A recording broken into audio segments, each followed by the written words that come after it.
Hello everyone, this is Badal Verma and welcome back to my educational YouTube channel IS Point. I hope you are very well. So today we will discuss about Nazism and the rise of Hitler part 5. तो दोस्तों आज हम बात करने वाले हैं नात्सियों के विश्व दृष्टिकोण के बारे में। तो जो नात्सी हैं वो किस तरीके से पूरे विश्व को देखते थे, क्या उनका दृष्टिकोण था। तो चलिए दोस्तों शुरू करते हैं। तो देखिए नात्सी यानी कि नाजी, आखिर नाजी कहा किसे जाता था। तो देखिए जब जर्मनी में एक तरीके से हिटलर का शासन चल रहा था तो नेशनल सोसाइटी जर्मन कार्यकर्ता एक पार्टी थी NSDAP, तो उसको एक छत्र राज्य था। तो जितने भी लोग एक तरीके से हिटलर का नेतृत्व करते थे उन्हें नाजी कहा जाता था, यानी कि नात्सी कहा जाता था।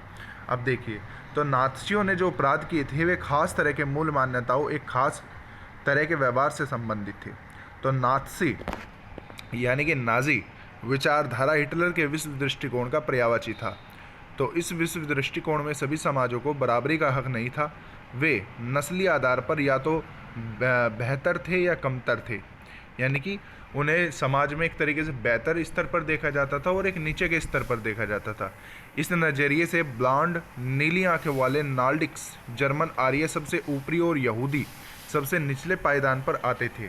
तो यहूदियों को नस्ल विरोधी यानी कि आर्यों का कट्टर शत्रु माना जाता था। तो बाकी तमाम समाजों में उनके बाहरी रूप रंग के हिसाब से जर्मन आर्यों और यहूदियों के बीच में रखा गया। एक तरीके से यहूदियों और नात्सियों के बीच जो है वो अंतर रखा गया। तो हिटलर की नस्ली सोच चार्ल्स डार्विन और हार्बर्ट स्पेंसर जैसे विचारकों के सिद्धांत पर आधारित थी।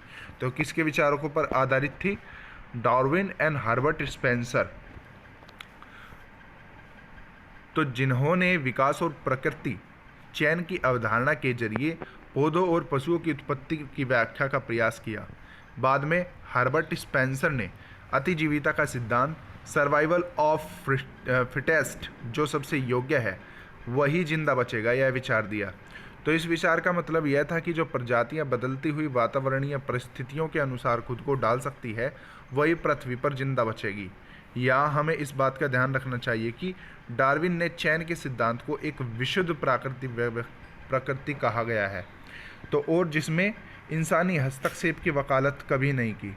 लेकिन नस्लवादी विचारकों और राजनेताओं के पराजित समाजों में अपनी साम्राज्यवादी शासन को सही ठहराने के लिए डार्विन के विचारों का सहारा लिया। और नात्सी यानी कि नाजियों की दलील बहुत सरल थी। जो नस्ल सबसे ताकतवर है वह जिंदा रहेगी, कमज़ोर नस्लें खत्म हो जाएगी और आर्य नस्ल सर्वश्रेष्ठ है। आर्य एक तरीके से किसे कहते थे? वे जिनकी नीली आंखें होती थी, यानी कि उनकी ब्लू आइज़ होती थी और उन्हें वो सर्वोच्च स्थान देते थे। तो उसे अपनी शुद्धता बनाए रखनी थी, तो ताकत हासिल करनी थी और दुनिया का वर्चस्व कायम करना था। किसको वर्चस्व कायम करना था? हिटलर को। तो हिटलर की विचारधारा का दूसरा पहलू लेम्बेन उस्थाउस का जीवन और परिधि की भू राजनीतिक अवधारणाओं से संबंधित था। वह मानता था कि अपने लोगों को बसाने के लिए ज़्यादा से ज़्यादा इलाकों पर कब्जा करना जरूरी है। यानी कि उसका एक तरीके से विचार था, एक तो जो उसके विचारों वाले लोग थे वो उन्हें अत्यंत चाहता था और अपने विचार जो है वो उनमें एक तरीके से साझा करता था और उन्हें प्रेरणा देता था कि जो है एक तरीके से ज़्यादा शासन करने पर ही जो है वो अधिक शक्तिशाली हो सकता है। तो हिटलर का एक तरीके से क्या मानना था कि अधिक से अधिक अगर अधिक से अधिक ज़मीन पर उसका अगर कब्जा होगा तो जो शक्ति है उसकी एक तरीके से शक्ति में खुद ही जो है वो बढ़ोतरी हो जाएगी। तो यानी कि मानता था कि ज़्यादा से ज़्यादा इलाके पर कब्जा करने से ही उसकी शक्ति जो है वो बढ़ जाएगी। इससे मात्र देश का क्षेत्रफल भी बढ़ेगा और नए इलाकों में जाकर बसने वाले और अपने जन्म स्थान के साथ गहरे संबंध बनाए रखने में मुश्किल भी पेश नहीं आएगी।